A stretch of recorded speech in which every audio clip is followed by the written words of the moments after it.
जय हो ग्यारस माता की जय हो।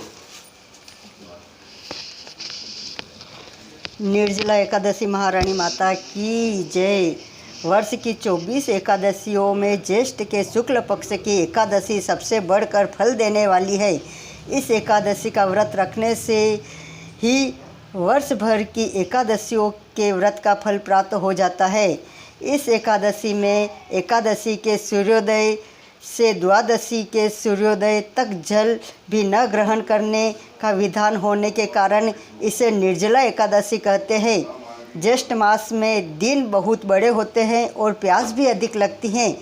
ऐसी दशा में इतना कठिन व्रत करना सचमुच बड़ी साधना का काम है। इस एकादशी के दिन अपनी शक्ति और सामर्थ्यानुसार ब्राह्मणों को अनाज, वस्त्र, छत्री, फल, जल से भरे कलश और दक्षिणा देने का विधान है। सभी व्यक्ति प्रायः मिट्टी के घड़े अथवा सुराइयों, पंखों और अनाज का दान तो करते ही हैं। आज के दिन मीठे शरबत की प्याऊ भी लगवाते हैं। अधिक मात्रा में सतत भोजन करते रहना भीष्मसेन की एक बहुत बड़ी कमी थी। एक दिन भीमसेन ने व्यास जी से पूछा, हे पितामह, माता कुंती, भ्राता युधिष्ठिर, अर्जुन, नकुल, सहदेव और द्रौपदी आदि सभी एकादशियों का व्रत करते हैं और मुझे भी अनाज खाने को मना करते हैं, परंतु मैं उनसे कहता हूँ कि भाई, शक्तिपूर्वक भगवान की पूजा आदि तो मैं कर सकता हूँ और दान भी दे सकता हूँ, परंतु भोजन के बिना नहीं रह सकता।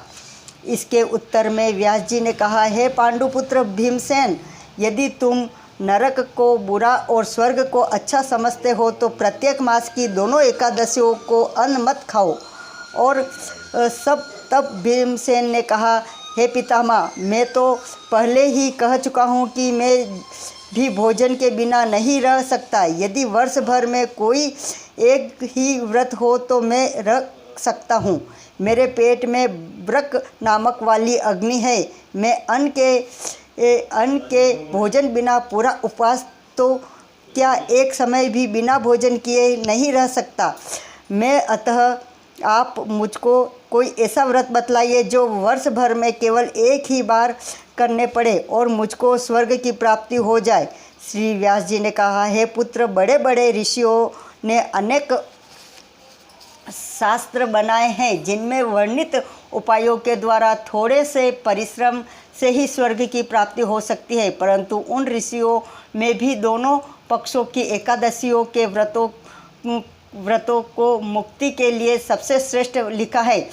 श्री व्यास जी के वचन सुनकर भीमसेन नरक में जाने के भय से भयभीत हो गए और कंपायमान होकर बोले, अब क्या करूं? एक मास में 2 व्रत तो मैं रख नहीं सकता। हाँ, वर्ष में एक व्रत करने का प्रयास अवश्य कर सकता हूँ। एक दिन व्रत करने से मेरी मुक्ति हो जाए, यदि ऐसा कोई व्रत हो तो कहिए। यह बात सुनकर व्यास जी कहने लगे कि वृक्ष और मिथुन संक्रांति के बीच ज्येष्ठ मास के शुक्ल पक्ष की जो एकादशी आती है उस एकादशी का व्रत करो।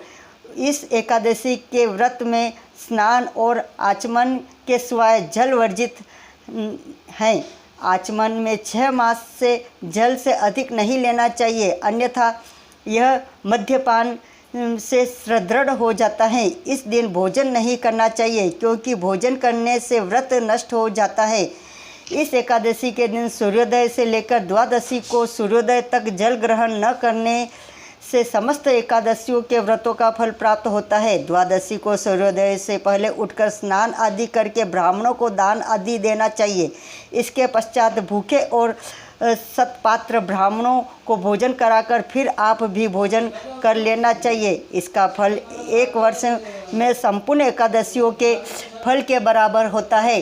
व्यास जी कहने लगे कि हे भीमसेन, यह मुझको स्वयं भगवान ने बतलाया है। इस एकादशी का पुण्य समस्त तीर्थों और दानों से भी अधिक है। केवल एक दिन निर्जल रहने से मनुष्य के सभी पाप नष्ट हो जाते हैं। जो मनुष्य निर्जला एकादशी का व्रत करते हैं उनको मृत्यु के समय यमदूत आकर नहीं घेरते हैं, वरन भगवान के पार्षद उनको पुष्पक विमान में बिठाकर स्वर्ग को ले जाते हैं। अतः संसार में सबसे श्रेष्ठ व्रत निर्जला एकादशी का व्रत है, इसलिए यत्न के साथ इस व्रत को अवश्य करना चाहिए। इस दिन ओम नमो भगवते वासुदेवाय मंत्र का जप करना चाहिए और गो का दान भी करना चाहिए। व्यास जी की आज्ञानुसार भीमसेन ने इस व्रत को किया था, इसलिए इस एकादशी का नाम भीमसेन तथा पांडव एकादशी भी कहते हैं। निर्जला व्रत करने वाले दिन प्रातःकाल भगवान का पूजन करके यह प्रार्थना करें कि हे भगवान, आज मैं श्रद्धापूर्वक निर्जला व्रत रख कर दूसरे दिन भोजन करूँगा, अतः आपकी कृपा से मेरे सब पाप नष्ट हो जाए। इस दिन जल से भरा हुआ एक गड़ा वस्त्र से ढककर स्वर्ण सहित दान करना चाहिए। जो मनुष्य इस व्रत को करते हैं उनको करोड़ों पल सोने के दान का फल मिलता है, और जो इस दिन यज्ञादि आदि करते हैं उनका फल तो वर्णन ही नहीं किया जा सकता है। जो मनुष्य इस दिन अन्न खाते हैं वे चांडाल के समान होते हैं, वे अंत में नरक में जाते हैं। जिन्होंने निर्जला एकादशी का व्रत किया है वे चाहे ब्रह्म हत्यारे हो अथवा गुरु के साथ द्वेष करने वाले हो, फिर भी इस व्रत के प्रभाव से स्वर्ग में जाते हैं। हे भीमसेन, जो पुरुष या स्त्री श्रद्धापूर्वक इस व्रत को करते हैं उनको निम्नलिखित कर्म करने चाहिए।